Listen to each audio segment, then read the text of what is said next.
दोस्तों, जिस तरीके से संसद से बार बार खबरें निकल कर आती है, कहीं संसद के अंदर जो है सांसदों का माइक म्यूट कर दिया जाता है, तो कहीं उनकी सदस्यता रद्द कर दी जाती है, कभी उनको सस्पेंड कर दिया जाता है। आखिर चलता क्या है?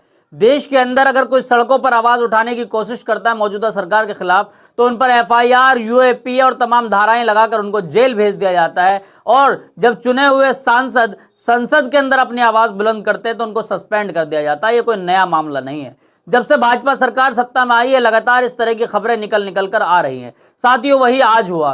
कल पूरे दिन जिस तरीके से संसद के अंदर जो है ये चलता रहा कि एक किताब को जब कोट करने की कोशिश की राहुल गांधी ने, तो जिस तरीके से कल तमाम भाजपा के लीडर, तमाम भाजपा के जितने भी नेता हैं, अमित शाह से लेकर राजनाथ सिंह तक, सभी लोग वो उछलते कूदते रहे। लेकिन आज वही हुआ जिसका डर था, यानी कि आज जो है संसद की सदस्यता को सस्पेंड कर दिया गया। कई सारे सांसदों की जो है सदस्यता को सस्पेंड कर दिया गया। खबर क्या है, एक एक करके बताने जा रहा हूं।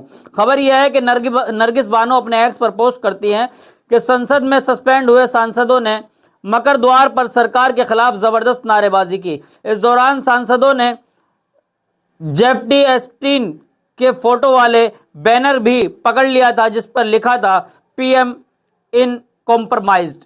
PM ने कहीं ना कहीं कॉम्प्रोमाइज कर लिया है, ये लगातार राहुल गांधी बोल रहे हैं। और उसी पोस्टर को लेकर जो है अब संसद के द्वार पर, संसद के दरवाजे पर, मुख्य द्वार पर वो तमाम सांसद बैठ गए जिनको जो है संसद से सस्पेंड कर दिया गया।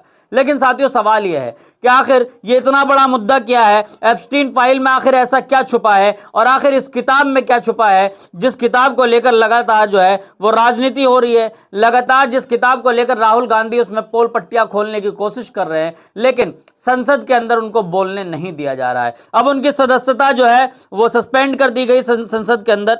जो यहाँ पर वीडियो साझा की है, इस वीडियो को आप देख लीजिए, जो नरगिस बानो ने अपने एक्स पर पोस्ट करते हुए इस वीडियो को भी साझा किया है, वो भी आप एक्स पर पोस्ट उनका देख लीजिए।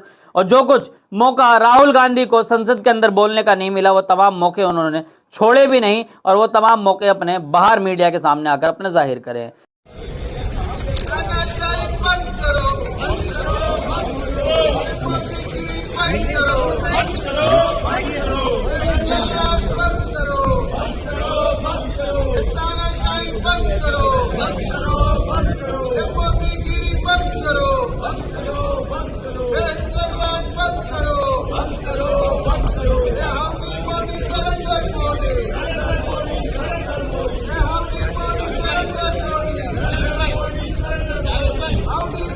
साथियों, इसी में जो है मैं आपको एक खबर और दिखाने जा रहा हूं कि राहुल गांधी के साथ जिन लोगों ने एक लंबे समय तक काम किया, जब वो लोग वहां सामने से निकल रहे थे तो किस तरह की वहां पर माहौल रहा, वो भी आपको दिखाएंगे। लेकिन उससे पहले आपको एक तस्वीर और दिखाने जा रहे हैं। वो तस्वीर है राहुल गांधी के हाथ में वो किताब है, जिस किताब को लेकर लगातार पिछले 2 दिन से संसद के अंदर गहमा गहमी का माहौल है। इस पर कृष्णाकांत अपने एक्स पर पोस्ट करते हैं, यूजर है, उन्होंने लिखा कि इसी किताब की 4 लाइन राहुल गांधी को संसद में पढ़ने नहीं दी गई। रक्षा मंत्री राजनाथ सिंह ने संसद में कहा कि पूर्व सेना अध्यक्ष की किताब छपी ही नहीं है, क्योंकि सरकार ने इसे 2 साल तक छपने से रोक कर रखा। आज राहुल गांधी ने ये किताब देश को दिखा दी। सरकार ने इसे संसद में पढ़ने क्यों नहीं दिया? इसमें क्या नरेंद्र मोदी की समूची सरकार की कायरता का हिस्सा लिखा हुआ है? सेना का आदेश था कि बिना आदेश, सेना को आदेश दिया गया था। इस किताब में जो लिखा है ना, आखिर काला चिट्ठा जो है वो पढ़कर सुनाने जा रहा हूं। उसकी 4 लाइनें पढ़ी है कि उसमें लिखा था कि सेना को आदेश, बिना आदेश के गोली ना चलाए। चीन की सेना के टैंक हमारे क्षेत्र में घुस रहे थे। सेना अध्यक्ष ने पूछा क्या करना है, उन्होंने कोई जवाब नहीं दिया। उन्होंने राजनाथ सिंह को बार बार फोन किया। फोन करने पर नरेंद्र मोदी ने कहा जो उचित समझो वो करो। सेना अध्यक्ष लिखते हैं कि मुझे सच में बहुत अकेला महसूस हुआ। पूरे सिस्टम में मुझे जो है पूरे सिस्टम ने अकेला छोड़ दिया था, ऐसा सेना के अध्यक्ष ये अपनी किताब में लिखते हैं। यह है नरेंद्र मोदी और संघियों के राष्ट्रवाद की सच्चाई। ये जनता तक ना पहुंचे, इसलिए इस किताब से डरे हुए हैं। सोचिए साथियों, जो लोग सत्ता में बैठे हैं, जो ये कहते हैं कि चीन के अंदर ना कोई घुसा था, ना घुसा है, ना घुस पाएगा, इस तरह की बात कहने वाले सरकार के लोगों को जब सेना का अध्यक्ष ये कहता हो कि भाई इस तरह का मामला है, ऐसी कंडीशन जो है वो सरहद पर बनी हुई है, इस तरह का मामला जो है वो सामने आ चुका है, बार बार फोन किया जाना, उसके बाद गोली ना चलाने का आदेश देना, फिर ये कहना कि जो तुम्हें अच्छा लगे वो कर लो। यानी कि सेना के अध्यक्ष ये कह रहे हैं कि मैंने बहुत अपने आप को अकेला महसूस किया। आखिर आज वो पूर्व सैनिक अध्यक्ष है, इस वजह से उनकी ये चीजें भी सामने आ रही है। ऑन ड्यूटी तो शायद उनको वही होता है जिस तरीके से आज देश के अंदर किसी जज का जो है ट्रांसफर कर दिया जाता है। तो ये पोस्ट जिस व्यक्ति ने लिखा, उसके नीचे राहुल गांधी की वो पोस्ट फोटो जो है साझा की है उन्होंने। इसी के साथ विक्रम अपने एक्स पर लिखते हैं कि ऐसी बेइज्जती किसी ने की ना हुई, संसद के आगे राहुल गांधी जी का विरोध था। राहुल गांधी जब विरोध कर रहे थे, वहीं कांग्रेस छोड़कर रवनीत बिट्टू जो निकले थे कुछ टाइम पहले, जिन्होंने कांग्रेस छोड़ी थी, राहुल गांधी ने कहा ये देखो मेरा गद्दार, ये देखो मेरा गद्दार, हेलो गद्दार कैसे हो, कसम से ऐसी बेइज्जती आज तक नहीं देखी होगी। इस वीडियो को भी देखिए। क्या यानी कि जो व्यक्ति कल तक कांग्रेस में थे, कांग्रेस छोड़कर चले गए, उनको राहुल गांधी ने किस तरीके से गद्दार कहा। और देखिए आप इस वीडियो को देखिए।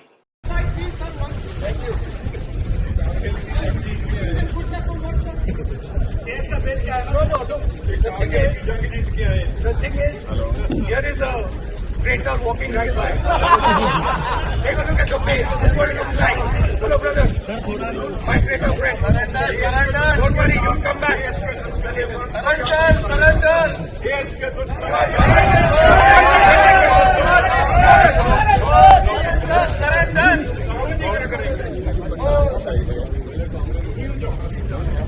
जी हाँ साथियों, आपने इस वीडियो को भी देख लिया। मैं आपको एक वीडियो और दिखाने जा रहा हूं साथियों। यानी कि आज संसद जो है वो इस तरीके से चली जिस तरीके से कल भी संसद के अंदर गहमा गहमी रही। सवाल यह है कि आखिर उस किताब को पढ़ने क्यों नहीं दिया जा रहा और एप्स्टीन फाइल को लेकर लगातार किस तरह का जो मामला सुर्खियों में है। क्या जब वो फाइल रिलीज होगी तब क्या होगा? क्या ये तमाम भाजपाई लोग सीधा यूएस पहुंच जाएंगे? जिस कंट्री में रिलीज की जाएगी, क्या उस कंट्री से जाकर ये लोग मुकदमा लड़ेंगे?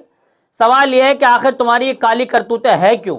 जो लोग सत्ता में बैठे हैं उन तमाम लोगों से सवाल तो करना बिल्कुल जायज है। इसी पर कांग्रेस ने अपने एक्स पर पोस्ट लिखा कि संसद लोकतंत्र का मंदिर है जहां देश से जुड़े सभी मुद्दों पर चर्चा की जाती है, लेकिन मोदी सरकार इस परंपरा को उजाड़ने पर तुली है। नेता विपक्ष के राहुल गांधी को सदन में देश हित से जुड़े मामले पर बोलने नहीं दिया गया। इसका विरोध करने पर विपक्ष के सांसदों को सस्पेंड कर दिया गया। नरेंद्र मोदी डरे हुए हैं, अपनी सच्चाई छिपा रहे हैं, खुद को बचाने के लिए संसद की गरिमा को रौंद रहे हैं। ऐसे में जिसे देश बर्दाश्त नहीं करेगा। आज सरकार ने इस मनमानी के खिलाफ विपक्ष के सांसदों का विरोध प्रदर्शन, लोकतंत्र की रक्षा में आवाज उठाई। ये तमाम तस्वीरें हमने आपको दिखाई, जो मैंने आपको पोस्ट पढ़कर सुनाई है। इसमें भी यही वीडियो साझा की गई है जहां पर तमाम सांसद जो अपना विरोध दर्ज करा रहे हैं। तो साथियों, सवाल यह है कि जब सड़कों पर नहीं बोलने दिया जाएगा, संसद में सांसदों को नहीं बोलने दिया जाएगा, तो क्या देश आजाद भारत की कल्पना कैसे कर सकता है? जहां देश को विकसित भारत बनाने की बात की जाती है, वहीं देश के अंदर सांसदों को, यानी कि चुने हुए सांसदों को, चुने हुए प्रतिनिधि को अगर अपनी बात रखने का मौका नहीं दिया जाएगा, और खास तौर पर एलओपी को, सोचिए जो लीडर ऑफ अपोजिशन है, अगर उनको भी बोलने का मौका नहीं दिया जाएगा, संसद के अंदर कभी माइक म्यूट, कभी उनकी सदस्यता रद्द, कभी उनको सस्पेंड कर दिया जाना है, तमाम चीजें जब निकल कर आएगी तो क्या लगता है कि देश का लोकतंत्र मजबूत हाथों में है? और क्या देश के विकसित भारत बनाने की यही तस्वीर है? क्या 2047 तक जो प्रधानमंत्री मोदी का सपना है विकसित भारत बनाया जाए, क्या ये विकसित भारत की एक पहल है कि जिस तरीके से सांसदों की जबानों पर ताला लगाया जा रहा है, राहुल गांधी को नहीं बोलने दिया जा रहा है, उन्होंने जो किताब से खुलासा किया उस किताब को नहीं पढ़ने दिया जा रहा है, एप्स्टीन फाइल को लेकर जिस तरीके से प्रधानमंत्री मोदी जो है वो सरेंडर कर चुके हैं, ये तमाम खबरें जिस तरीके से लिखा जा रहा है कि compromise, PM is compromise, PM ने कौन सा कॉम्प्रोमाइज कर लिया? ये कॉम्प्रोमाइज आखिर पीएम ने क्यों किया? यानी कि प्रधानमंत्री सरेंडर कर चुके हैं। सोचिए, देश के प्रधानमंत्री, हमारे देश की आन बान शान, हमारे सर का ताज कह सकते हैं कि प्रधानमंत्री का पद एक इतना सम्मानित पद है, उस पद पर बैठे उस व्यक्ति ने आखिर कैसे सरेंडर कर दिया, कैसे कॉम्प्रोमाइज कर लिया?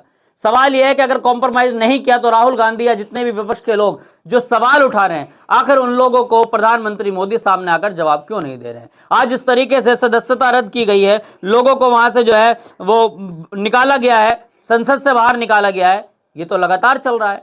लेकिन इस तरह के मुद्दे आखिर उठाएगा कौन? सड़क पर जनता नहीं उठा पाएगी, संसद के अंदर सांसद नहीं उठा पाएंगे, तो आखिर देश में इन मुद्दों को कौन उठाएगा? और आखिर क्या प्रधानमंत्री Modi one nation one election की बात जो भाजपा के अंदर चलती है, क्या उसी की प्लानिंग चल रही है? क्या देश के अंदर लोकतंत्र मंडरा चुका है? क्या देश का लोकतंत्र खत्म होने की कगार पर है? ये तमाम सवाल है। इन तमाम सवालों के घेरों में लगातार हम सवाल पूछ रहे हैं और खबरों में से खबरें निकाल कर लाते हैं, लेकिन आपकी जिम्मेदारी क्या है? आपकी जिम्मेदारी है कि देश की जनता तक इन तमाम सच्ची खबरों को पहुंचाना, जो हम बहुत रिसर्च कर निकाल कर आते हैं। अब आपकी जिम्मेदारी है, देखते हैं कि आप अपनी जिम्मेदारी कितनी निभाएंगे। जब तक के लेता हूं आपसे अलविदा, फिर मिलूंगा किसी वीडियो के साथ। देखते रहिए नेशन ट्रूथ।